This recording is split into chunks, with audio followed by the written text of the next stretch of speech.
What's going on, everybody? Thank you so much for checking out our channel once again. I am back with Adonis from the Roaring Peacock. How you doing, mate? Yes, I am much better now we're in the Premier League. Thank you, Neil. How are you going? Yeah, not too bad. We'll probably come on to that in a bit, or we'll go over to Adonis' channel and check out my preview on their channel as well.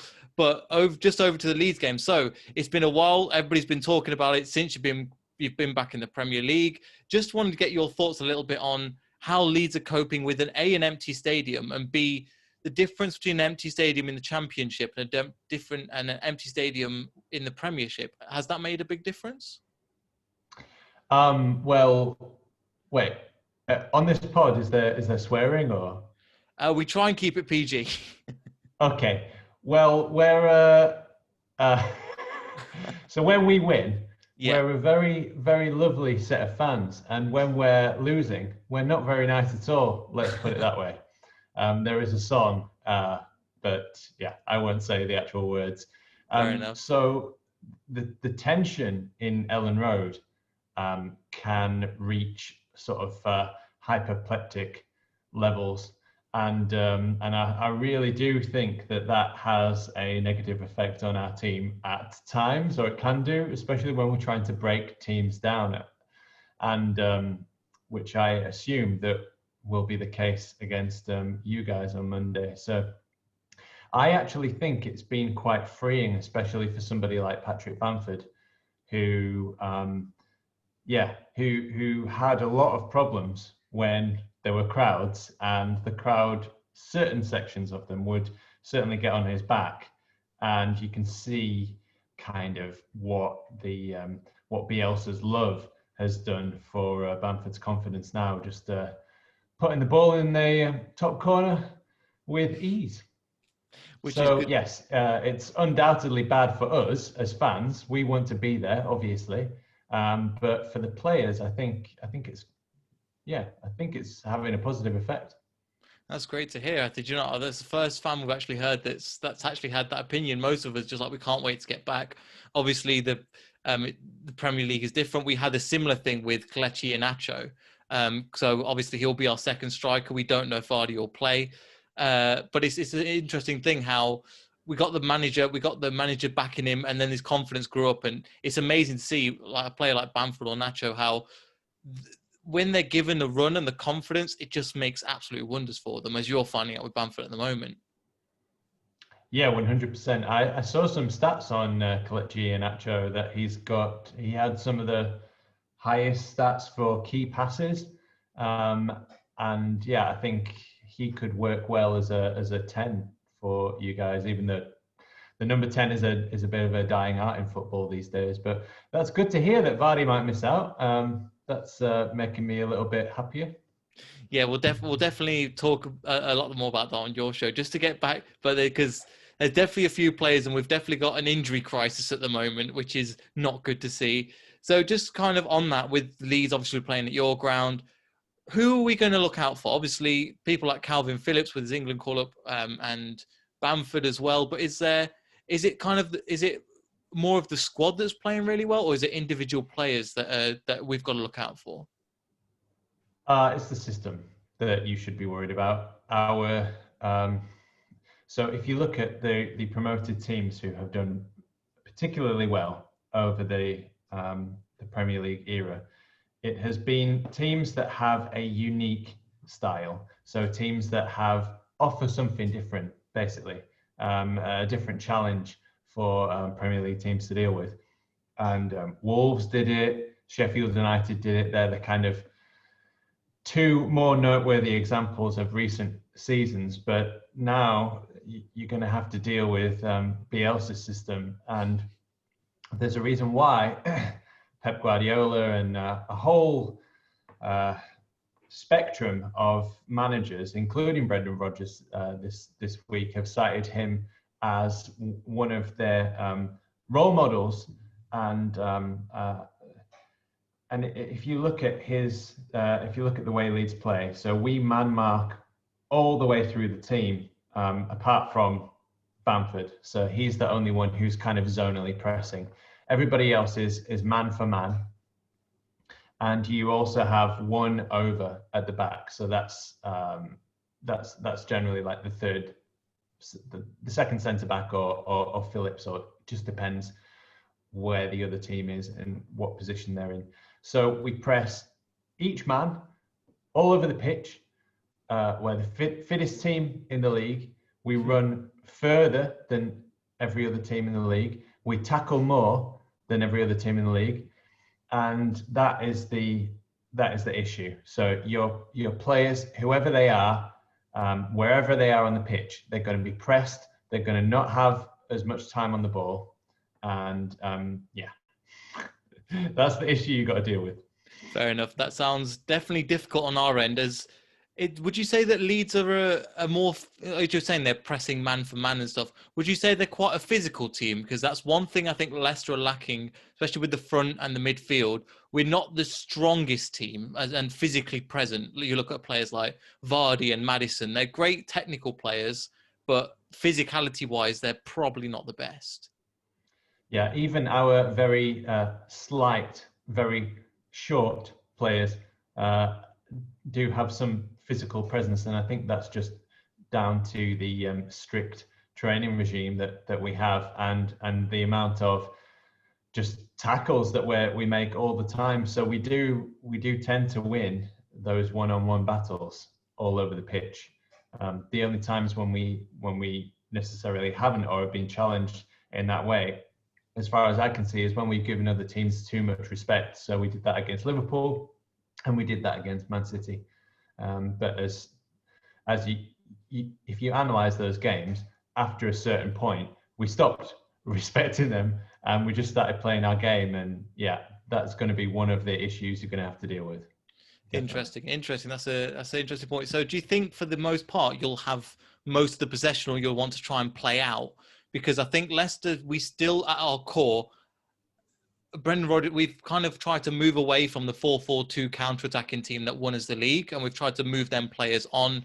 A lot of them have left the team or have kind of been benched, to be honest.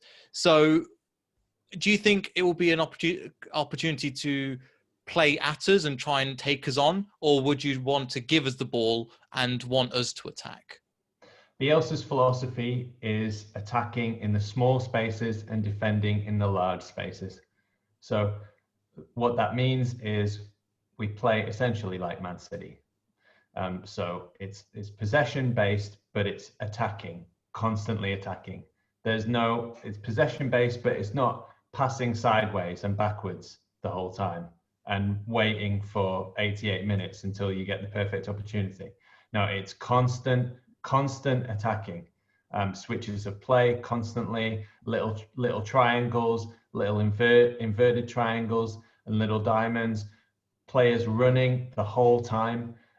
So when we find it more difficult to play against teams who do sit back against us and do defend those small spaces and attack those wide spaces. In other words, counter-attacking teams. So this is why I'm a little bit worried, actually, playing Leicester, is because if you do use that style, you could. That's really the only time we've lost in the last 3 seasons is against teams who have sat back and counter-attacked. Interesting, because I was saying, we were trying to get away from that a little bit. However, you're just mentioning Man City. We played with a formation where we're playing 5 along the back, 3 in midfield, and Barnes and Vardy up top. So the idea is I think we had like 77% possession. It was 1-1 at half time. They took off Fernandinho, which did help us, and then we just tore them apart essentially. There's a lot of boo-hooing that goes on from the Man City fans and even from the manager and Rodrigo, and even against Arsenal, where we kind of tactically picked them apart. So it would be interesting I think it'd be a different, interesting proposal. I've liked the look of, as you were saying before, with Leeds United last year, with Wolves the year before, and bringing something new and different to the Premier League. But yeah, just from your perspective, obviously with Bielsa, and you're saying you're the most worked team, you've ran the furthest as well, which is really good to hear. What have you made of the Premier League so far since you've come back? Because it's been a while since you've been in here. Easy, innit? We should have won at Anfield on the opening day, and I think we would have been the first team to win there in about 570 years. So um, you could see 2 minutes and 53 seconds into that game, the ball ricocheted off Koch's knee and hit his hand, and that was just a rule that was changed immediately after that weekend. So after that, the next two goals that we conceded, Koch was out of position and hesitant, and his arms were behind his back like that, and so he wasn't getting to the ball like he normally would. And I would say that if it wasn't for that rule, ridiculous rule that was thrown out, rightly so, 1 week later, then I'm sure we would have beaten Liverpool. And with City, we paid them far too much respect in the first 20 minutes. We could have beaten them then. With Wolves, so that was the game that we've lost. That was our only loss so far. That was a deflected shot that came off Calvin's head, and not much you can do about that. But again, they are the teams that cause us trouble. So they sat back and tried to hit us on the counter and defended those small spaces and gave up possession to us. And that's our kryptonite. Interesting. So far, you're talking about Leeds in the Premier League. We could be easily on top of the table if it had gone differently. We've been playing some of the best football that I've ever seen in my life, and I watch a lot of football, and it's as surprising to me as it is to anybody else that it's happening with my team. I don't. It's not. I've got an incredible ability to have bants, and I can do that all day. But I'm being genuinely honest. It's been very easy so far. Very, very easy. It's good to hear. It's interesting you say that, especially about Leicester, when obviously when we won the league, it kind of comes back to that where it's like, I'm great this is happening. How is this happening to my team? It's something that you kind of, even in 2016, it kind of seems like a dream almost that just happened in the past. Obviously with the team and everything moving on. But I'm glad you're finding it good. And also, I'm really glad that teams like yourself, like Wolves, like Everton, are kind of challenging that top six position and that traditional top six that pretty much, the top six that are known for. And you're seeing teams like Man City, Manchester United, are falling away at the wayside. And I'm really glad to see it slowly being broken up. Obviously, they talk about the European League or whatever rubbish they're gonna try and force through as well. But I'm really glad that I just want to get your take on it. But I'm really happy that this is finally happening and the top six has finally been broken. Yeah, I mean the Premier League was boring, wasn't it? So it almost turned into a Scottish Premier League situation where you've got Liverpool and Man City vying for the title every year, and the rest are just also rans. So it was becoming boring, and you can see how boring it is when you look at a game like Manchester United versus Chelsea the other day, which was two teams setting up defensively, neither one wanting to go for the win or risk anything at all, and with two under pressure managers who probably don't want to get sacked and don't want to get the loss, and it was just the most boring football game. I had to turn off after 20 minutes. Very similar to Juve Barcelona. So if they want to have a European Premier League, that's fine. But I would suggest that they pick teams who are attacking and play in an interesting style if they want it to be successful. It's so funny that you say that, because I totally agree. And it's something that, especially coming from a Leicester fan from years ago, that's something that the bottom end of the teams, that's what they expected to do. If you replace them two with, I don't know, a West Brom and a Stoke, for example, say a couple of years ago, that's exactly what you'd expect. So it's so weird, and it shows you how weird 2020 is, that that's actually played by two of the biggest teams and two of the biggest giants in English football as well. So totally agree with you there. I think one thing I just want to move on to is Calvin Phillips for England. So obviously he got his first England call-up before he even played a Premier League game. Obviously, Jordan Henderson is taking that position at the moment as kind of that centre, that's CDM position. Do you think coming into the end of the season when we have the Euros, is that going to be the time you think he'll overtake Jordan Henderson for that position? So the underlying, reading between the lines, the underlying thesis of your question here is, do you know what Gareth Southgate is thinking? And my answer is no. Yeah, fair enough. 3 centre defensive midfielders, 5 right backs in the starting 11, or however many it was. No, I have absolutely no idea. How would I play it?